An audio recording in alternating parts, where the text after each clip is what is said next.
There's now no competition between them. The Toyota Corolla, depending on which one you get, is around 30 to 40,000 Australian dollars.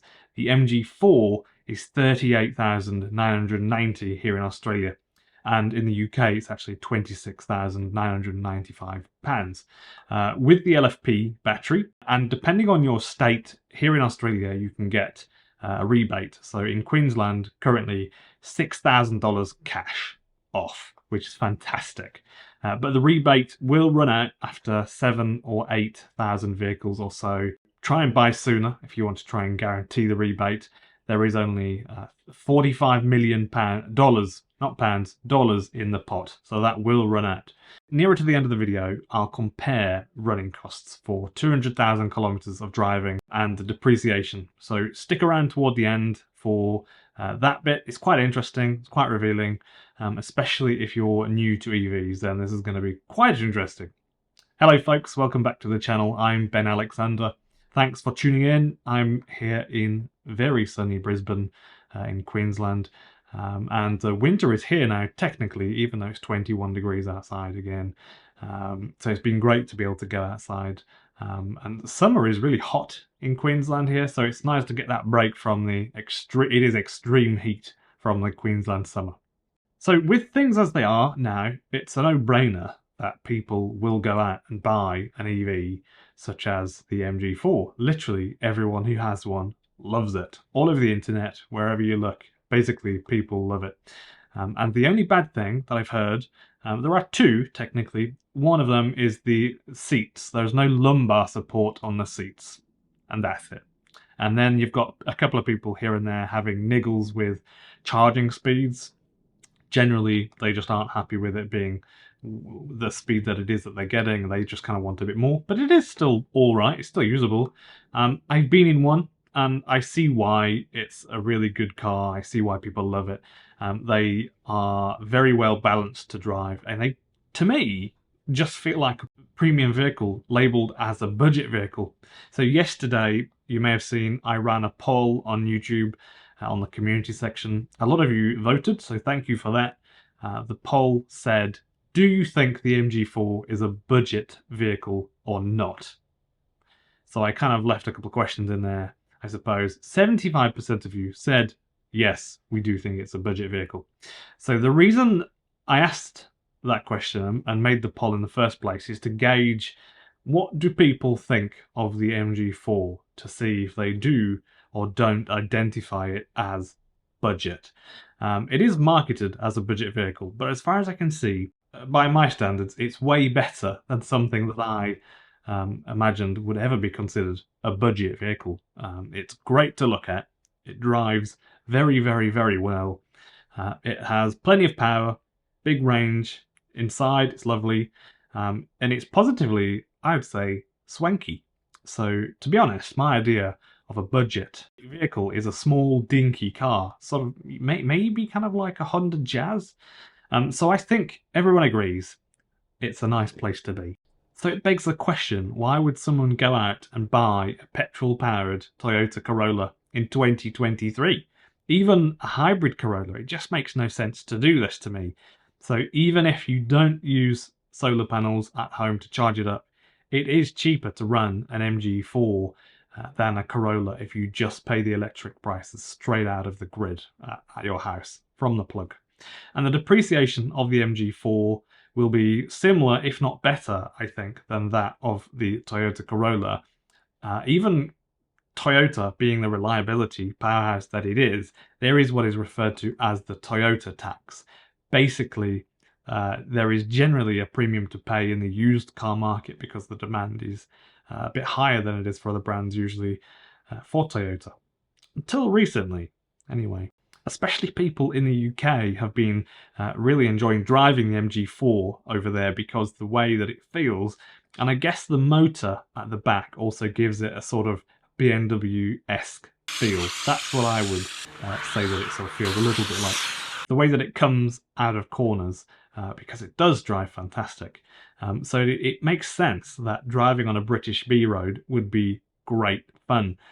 So if I lived in the UK and I had an MG4, I would generally make an effort to go for B-road drives in the country, because there isn't much else like them in the UK. They're amazing. So especially in summer when all the colours come out, it's really nice to drive on a British B-road. There's no good reason for people to be going out buying a petrol-powered Corolla that uses 150-year-old technology. It's Victorian technology. It just doesn't make sense. And as EVs get more common, we know for sure that petrol is going to be getting more expensive. We can just look at other countries for that. So we know that's going to happen. And in Australia, we are energy rich, filthy energy rich. So we have so much more irradiant energy beaming down on us every day, especially here in Queensland. And it can be relentless, but that's a good thing for EV owners here. Thanks to anybody for joining on Patreon or YouTube memberships, or anybody else that has thought about buying me a coffee. Links to these in the description below. As I've mentioned earlier, this allows me to keep on creating these videos, which involves investing a huge, tremendous amount of time in thorough research. And my goal is to provide you with accurate information that you may not find readily available in the mainstream media. And the easiest way to help if you're a bit skint is to just press the like button. This helps, this tells YouTube that people like my video, and it makes a huge difference because I'm trying to do this really hard every day as my day job. And when you chip in or press the like button, you're helping me spread the information out there to help boost the uptake of EVs, and in particular the cheaper end of the market, which is where we really need to get going. And this is kind of where I feel quite strongly we really should be trying to make EVs cheaper. I don't think people generally aren't buying 60, 70, 80,000 dollar vehicles because they want to. They're doing it because there's just no cheaper end of the market, really. Also, the most common price paid for a vehicle of any sort in the US is $25,000. So that kind of tells you most people aren't buying Teslas. Most people. And so there really needs to be a lot more in the bottom end of the market. This means the MG4 will basically be the same price as the base model Dolphin.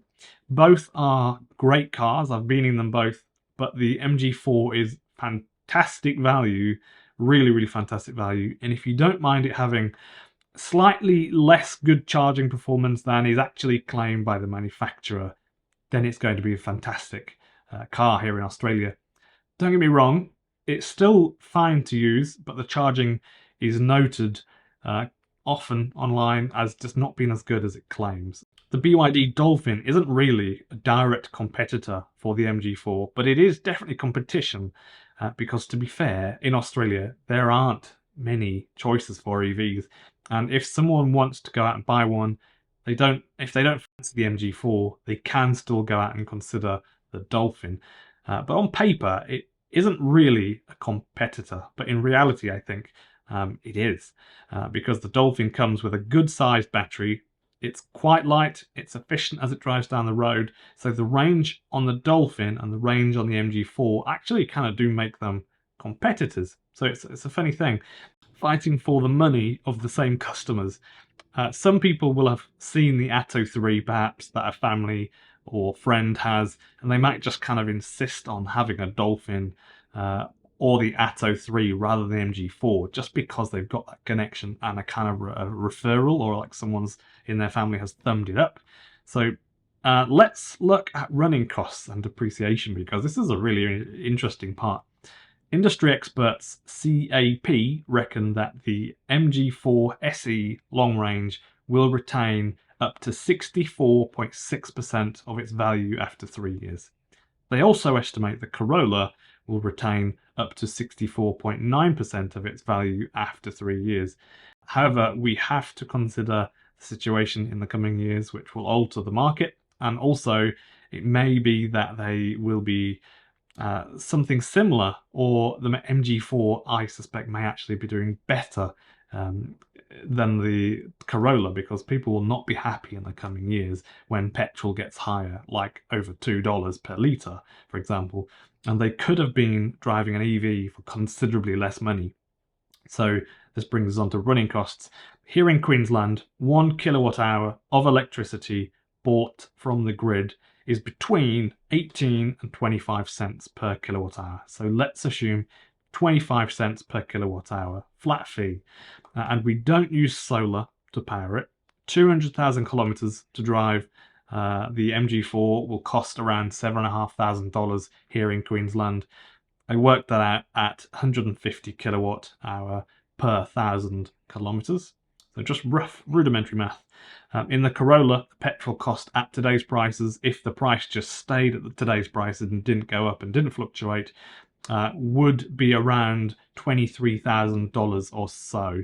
This is fairly rudimentary math for the video. I'm not trying to take everything into account, such as what if we use a rapid charger, or if we use solar. Of course, you can figure that out, how much solar you'd have at your house, for example. That would either make it a lot closer to free, or free if you're just someone who only uses your house electricity and you use the sun to power it. So ironically, you should consider this bit here. You may end up using your car more if it's cheaper or free, increasing the amount of kilometers on the odometer, which in turn will lower the value of the car. This is a genuine thing I've literally seen people talk about, that it's a bit of a bummer. They're a bit annoyed with themselves for doing it, but they've enjoyed their electric car so much, they've driven it so much, it's actually cost them a bit of money in depreciation. Probably not a big concern for most people, I don't think. So you should factor in that too, depending on how you see yourself using the car, I suppose, because some people, if it's cheaper or free, they might not use it more, to be honest. If you enjoyed the video, please click the like button to show YouTube that people are enjoying it, and subscribe for more daily videos about electric vehicles, because there is going to be a huge amount of stuff to cover throughout this year. This year is going to be packed in Australia, and the years to come, actually. For those of you that are interested, this is Mimi. He's often in the chair at the back of the video, but he's not actually our cat. He just comes in, he's the neighbour's cat, and he just comes in and sits next to me when I work. Hello. Hello, buddy. Hello.